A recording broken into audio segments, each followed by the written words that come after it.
एक हरे पत्ते का ऐसा नशा जो आर्मी के सोल्जर भी चबाते हैं और टेररिस्ट भी। डॉक्टर्स भी इसके बारे में सब कुछ जानते हैं और इस नशे ने पूरे देश की अर्थव्यवस्था को भी चौपट कर रखा है। ये ना हेरोइन है, ना ये कोकीन है और ना ही ये कोई मैन मेड केमिकल है। मुख्य धारा की खबरों से दूर ये सिर्फ एक हरा पत्ता है जिसने पूर्वी अफ्रीका और अरब देशों को अपनी चपेट में ले रखा है। नमस्कार दोस्तों, आप देख रहे हैं the addiction talk show by Samarth और आज के इस वीडियो में हम बात करेंगे खाद की।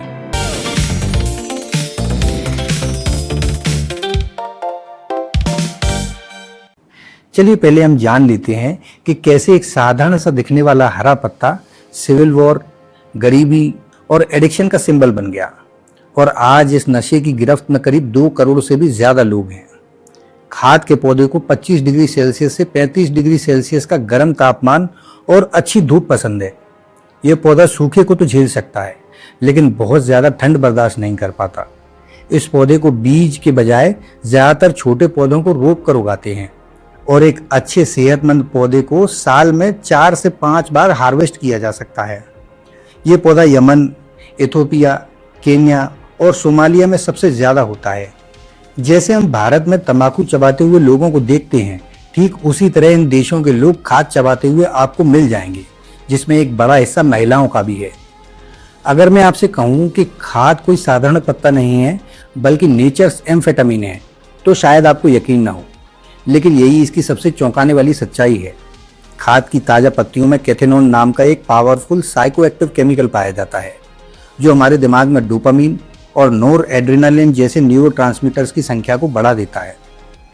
इसका असर कुछ हद तक मेडिकल एम्फेटामिन जैसे स्टिमुलेंट्स की तरह होता है, जिससे इंसान लेने के बाद खुद को ज़्यादा एनर्जेटिक, कॉन्फिडेंट, बातूनी और लंबे समय तक जागे रहने में समर्थ कर देता है। लेकिन यही आर्टिफिशियल एनर्जी धीरे धीरे शरीर और दिमाग से इसकी कीमत भी वसूलती है। असर खत्म होने के बाद थकान, चिड़चिड़ापन, बेचैनी, उदासी, अनिद्रा और दोबारा उसी नशे को करने की तेज इच्छा पैदा होती है। यही कारण है कि साइंटिस्टों ने कैथेनोन को नेचर्स एम्फेटामिन नाम दिया है, जो इंसान के दिमाग के रिवॉर्ड सिस्टम को हाईजैक कर लेता है।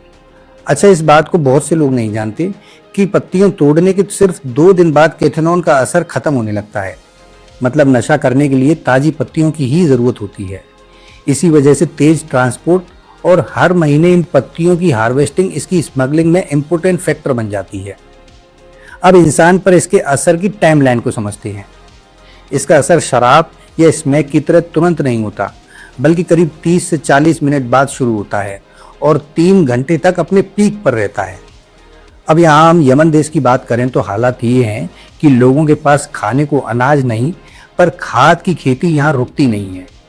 यमन की करीब 40% खेती लायक जमीन सिर्फ खाद के लिए समर्पित है और रिपोर्ट्स के अनुसार इरिगेशन के लिए उपलब्ध पानी का एक बड़ा हिस्सा भी इसी खेती के लिए डाइवर्ट कर दिया जाता है, क्योंकि खाद किसानों और तस्करों को सबसे ज्यादा मुनाफा देने वाली कैश क्रॉप बन गई है।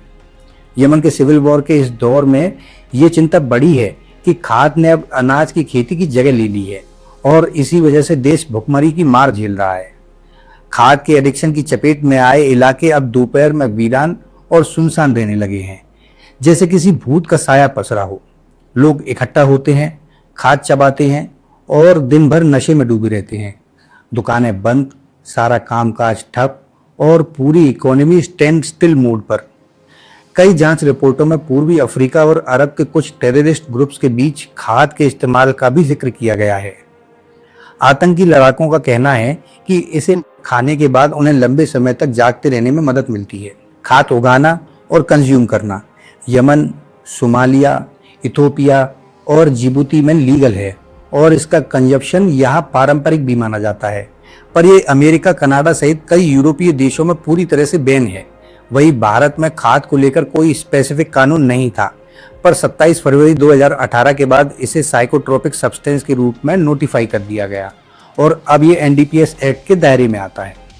खाद की पत्तियों में मिलने वाले नेचुरल केमिकल कैथेनोन को समझने के बाद वैज्ञानिकों ने इसके सिंथेटिक वर्जन बनाए और इन्हीं सिंथेटिक कैथेनॉन्स की कैटेगरी में एमडीपीवी, मेफेड्रोन और अल्फा पीवी जैसे ड्रग्स आते हैं जो नेचुरल खाद से ज़्यादा पावरफुल और पोटेंट होते हैं।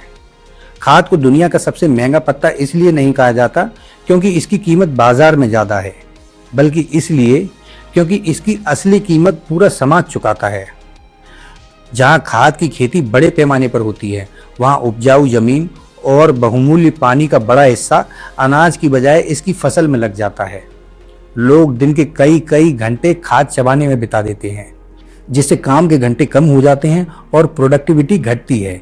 इसके बाद स्वास्थ्य पर पड़ने वाला बोझ, इलाज का खर्च, परिवार पर आर्थिक दबाव और देश की अर्थव्यवस्था को होने वाला नुकसान अलग है।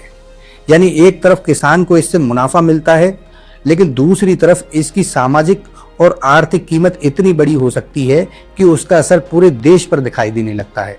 इसके अलावा लगातार खाद के सेवन से कब्ज, भूख कम लगना, अनिद्रा, हाई ब्लड प्रेशर, एंजाइटी और डिप्रेशन के साथ साथ कुछ मामलों में खाद का सेवन साइकोसिस तक का कारण बन सकता है। यानी शुरुआत एक साधारण पत्ते से होती है, लेकिन समय के साथ इसकी कीमत केवल शरीर को ही नहीं बल्कि इंसान की मानसिक सेहत और पूरे जीवन को चुकानी पड़ सकती है। दोस्तों, खाद का नशा अभी हमारे भारत में नहीं आया है, पर हमें ये याद रखना चाहिए कि भारत में अभी की डेट में जो भी नशे हो रहे हैं वो भी कहीं न कहीं से आए हैं। पहले हमारे देश में इन सारे नशों में से बहुत सारे नशे जो हैं वो नहीं होते थे, लेकिन धीरे धीरे किसी न किसी तरह से हमारे कल्चर का ये हिस्सा बनते गए और युवा पीढ़ी इस नशे में बर्बाद होती गई। इसीलिए ज़रूरी हो जाता है कि इस तरह के नशों से हम पहले से अवगत रहें और सावधान रहें। अगर जानकारी आपको अच्छी लगी हो तो इसे ज़्यादा से ज़्यादा शेयर करें, लाइक करें और चैनल को सब्सक्राइब करना ना भूलें। मिलते हैं अगली किसी जानकारीपूर्ण वीडियो में, तब तक अपना ख्याल रखें। नमस्ते।